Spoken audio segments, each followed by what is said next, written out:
at x is equal to 2 is 15. This part you have already learned in 9th standard. Now next is 0 of the polynomial. This is very important from the examination point of view or test standard point of view. What is 0 of the polynomial? Suppose you are having any polynomial, it is denoted by p of x. Then suppose a is any real number. Suppose you are having any real number, but that real number is in such a way that p of a is equal to 0. That means if you are putting the value of x is equal to a, and when you are putting the value of x is equal to a, if that value gives you 0, that indicates that a is the 0 of the polynomial. If you are putting the value of a is equal to some number and that number is not giving you 0, then it is not called the 0 of the polynomial. For example, suppose I am taking x square minus 4, and suppose p of x is equal to x square minus 4. If I am taking p of 2, then it becomes 2 square minus 4, that is equal to 4 minus 4, that is equal to 0. So therefore I can say that this number 2 is 0 of polynomial. So this is very important. 0 of the polynomial is that real number when we are putting that value, it gives you 0. For example, x square minus 4, if you are taking p value of x is equal to 2, it gives you 0, and hence 2 is called the 0 of the polynomial. Now next is number of zeros. How many zeros are possible for a particular polynomial, whether it is linear, biquadratic, cubic, or biquadratic. How many zeros are possible? N degrees will always have n zeros. For example, linear polynomial will have only at most one zero. Quadratic polynomial will have at most 2 zeros. Cubic polynomial will have 3 zeros, and biquadratic polynomial will have 4 zeros. Linear polynomial will have always 1 zero. Quadratic polynomial will have at most का मतलब ज़्यादा से ज़्यादा, 2 से ज़्यादा नहीं हो सकता, 2 से ज़्यादा नहीं हो सकता, so it will have 2 zeros. Cubic polynomial will have at most 3 zeros, and biquadratic 4 zeros. A polynomial of degree 5 will have 5 zeros, a polynomial of degree 6 will have 6 zeros, and so on. That means n degrees will have n zeros. Now this next point we have to learn what is the relationship between zeros and coefficients of, especially of quadratic polynomial. Now this is very important from your examination point of view. Suppose ax square plus bx plus c is a quadratic polynomial, standard form, and suppose you are finding the zeros of this polynomial. Suppose you are finding the zeros of this polynomial, and suppose that zeros are alpha and beta. Suppose that zeros are alpha and beta. Alpha can be any real number, beta can be any real number. So here the zeros are nominated by alpha and beta.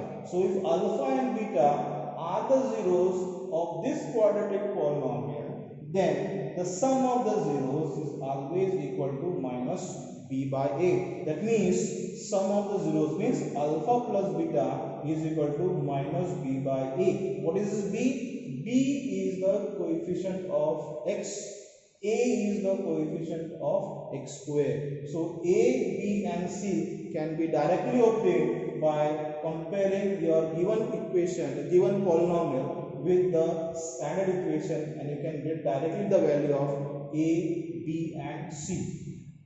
Alpha and beta can be found out by different methods that you have already learned in chapter quadratic polynomial. Now the sum of the zero is minus b by a. That means alpha plus beta is minus b by a. Similarly, the product of zeros is equal to c by a. That means alpha into beta is equal to c by a. So what I have to do in this particular on this particular question, we have to compare the given quadratic equation with the standard equation, get the values of a, b and c. Next you have to find out the zeros of the polynomial, that is alpha and beta, and then we have to know this relation. These two relations are very very important from examination point of view. Sum of the root is minus b by a, product of the root is c by a. Sum of the roots is minus b by a and product of the root is c by a. So these two things you have to remember. Once again I will repeat it. If alpha and beta are the zeros of the quadratic polynomial ax square plus bx plus c is equal to 0, then sum of the zeros is alpha plus beta, that is equal to minus b by a. Product means multiplication is equal to c by a. Multiplication is alpha into beta is equal to c by a. Now you have to learn similarly the relationship between zeros and coefficients of a cubic polynomial. Now suppose the cubic polynomial is given by ax cube plus bx square plus cx plus d, where a, b, c and d are the coefficients of x cube, x square, x and d is a constant. Now suppose alpha, beta and gamma are the zeros of the quadratic of this cubic polynomial. Then in this case, now here 3 zeros are possible because this is a polynomial of degree 3. That means it will have at most 3 zeros. And suppose that zeros are dominated by or represented by alpha, beta and gamma, then the relationship between zeros and coefficient is like this. Sum of the zeros is given by minus b by a. That means alpha into beta, alpha plus beta plus gamma is equal to minus b by a. And next one is product of the zeros is given by minus d by a, that is equal to alpha into beta into gamma is equal to minus d by a. And the third one, extra relationship we have to learn. This is the sum of the product of zeros taken two at a time is equal to, that is given by c by a. That means alpha beta plus beta gamma plus gamma alpha is equal to c by a. So this is also important from examination point of view.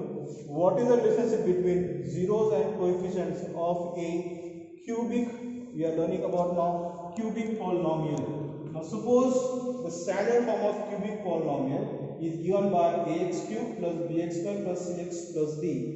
And since it has 3 zeros, suppose alpha, beta and gamma are the zeros of the cubic polynomial, then sum of the zeros, that is alpha plus beta plus gamma, is equal to minus b by a. Product of the zeros is equal to minus b by, that means it is alpha into beta into gamma is equal to minus b by a. And one more relation you have to study in case of cubic polynomial, it is sum of the products of the zeros taken two at a time. Means you have to take two at a time, multiply it and then it means alpha beta plus beta gamma plus gamma alpha and addition of that. So addition of alpha beta plus beta gamma and gamma alpha is equal to c by a. So these are the relations for cubic polynomial and for quadratic polynomial, for cubic and quadratic polynomials. So this is the basic concepts that are required for your chapter polynomials. The remaining concepts will be taken after learning some examples based on this relation of cubic polynomial and quadratic polynomial. So time being, thank you and have a good day, and let us meet in the next video where we are going to take the examples on the concepts which is learned in